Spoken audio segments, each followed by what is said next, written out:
Hello, I'm Nan Simonsen. We're about to eat in 10 minutes, and I'm just starting my soup. What? I got this soup recipe by watching a YouTube video from the channel called the Doc and Chef. Look for that, Doc and Chef, and Ann is the symbol for Ann. I also heard about her from my health science magazine. And her name is Karen, Cayrn Dugan, Dugan. And she created the Center for Plant-Based Living in St. Louis. And the doc is her head of the culinary nutrition. And this is a high fiber black bean soup that is so ridiculously easy. I have a pan over here on the stove that has my steamer basket and some broccoli and some cauliflower and some bell pepper for color. That's going to be steaming. I'll probably turn it off. Well, because I think this is going to be done even, well, maybe before. I started that just a bit ago. So the pan is hot. I have doubled the recipe because I always have felt that if you're going to make a mess, any kind of a mess, you might as well make it worthwhile. So I've already put fire to this pan. Did I have oil in here? No.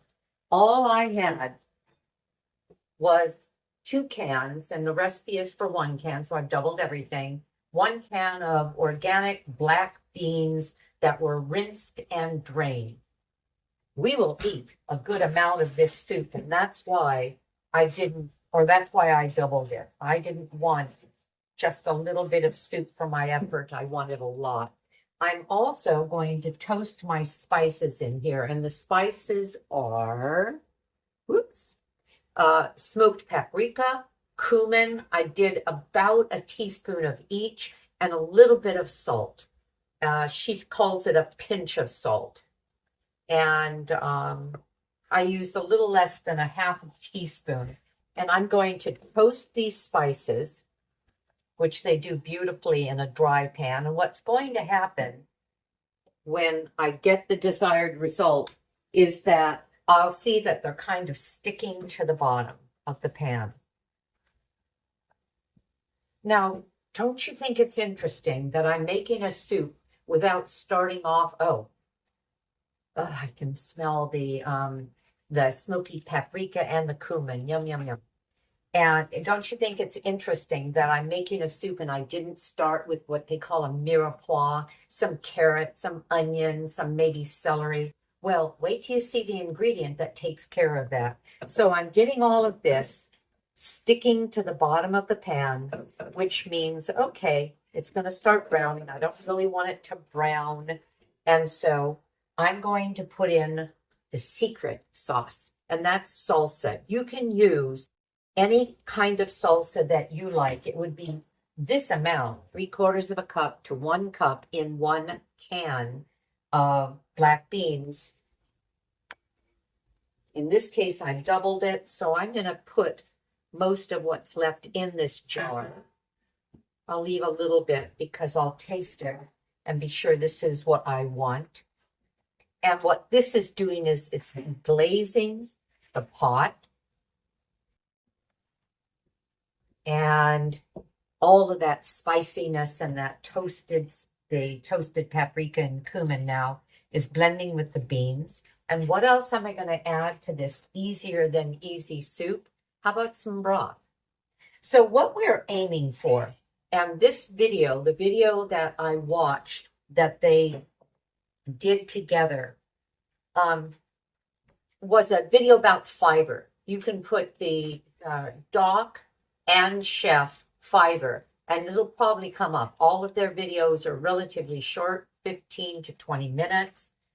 And their point was, we're going to get plenty of protein in a plant-based diet, certainly more than we need in a standard American diet. I'm going to probably put in more than I meant to. I wanted to put in 3 cups. of, oh no, I think I did that just fine. Okay. If it were a single recipe, it would have been 1 can of pinto beans, which is about a cup and a half of drained, rinsed.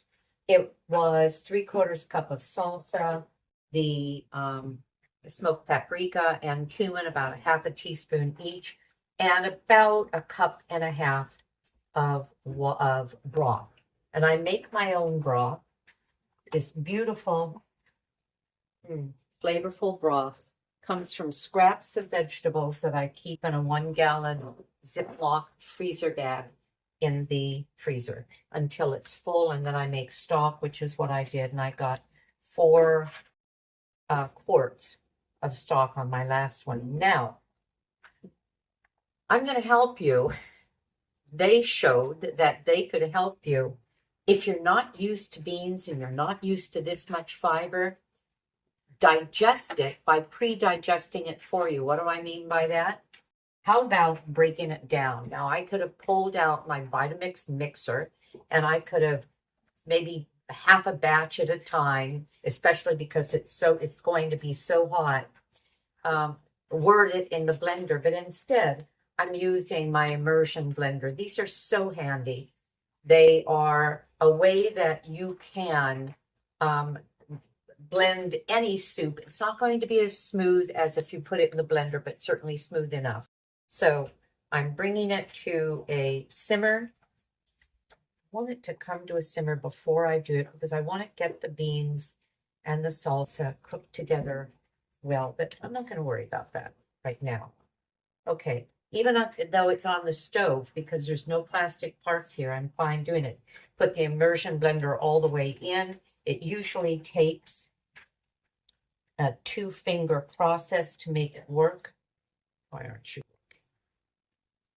working? Come on. Okay, there we go. And I'm going to turn this into a bit of a creamed soup.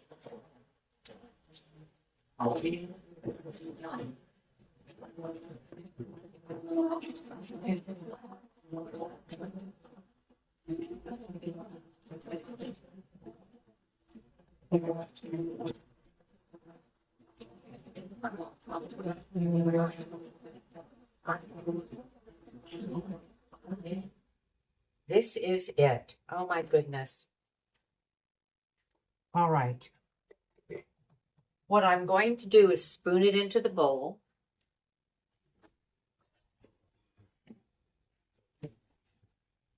That is preheated.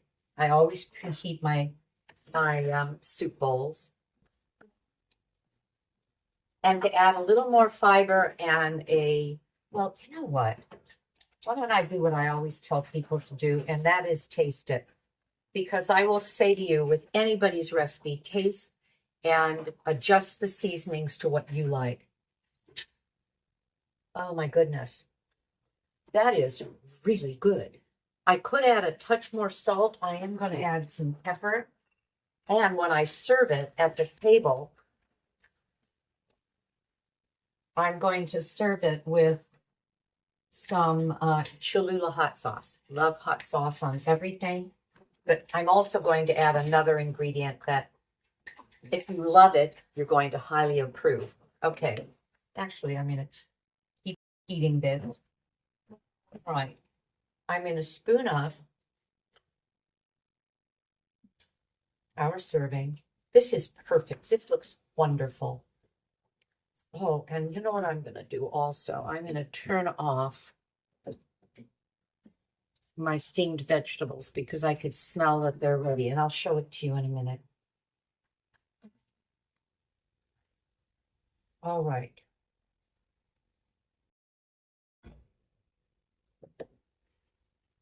Now, what am I going to do to add some additional flavor, interest, and even more fiber? I've sliced this avocado. The pit is still in it, and yet I don't need to take it out yet. You know how to take the pit out?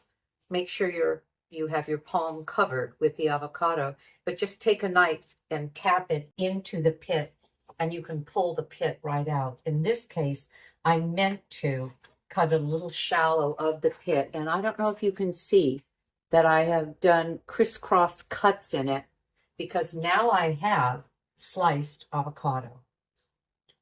We're going to put, it's actually diced avocado. We'll put the diced avocado right there in the middle. My husband's going to want this one. This has plenty, and he loves avocado. Every day he has an avocado sandwich. And then I'm going to put some chopped cilantro.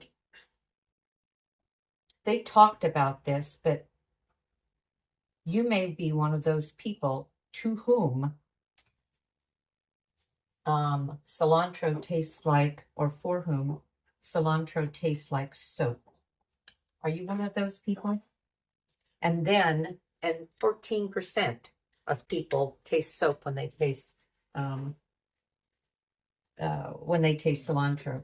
And then I'm going to add lime juice. And it's a good idea, especially with foods with calcium and protein, calcium and iron in them, to put some citrus at the very end, because it makes it more bioavailable.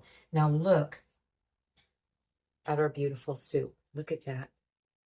Isn't that a beauty? Da, da, da, da. I'll show you our vegetables, and we are ready to eat.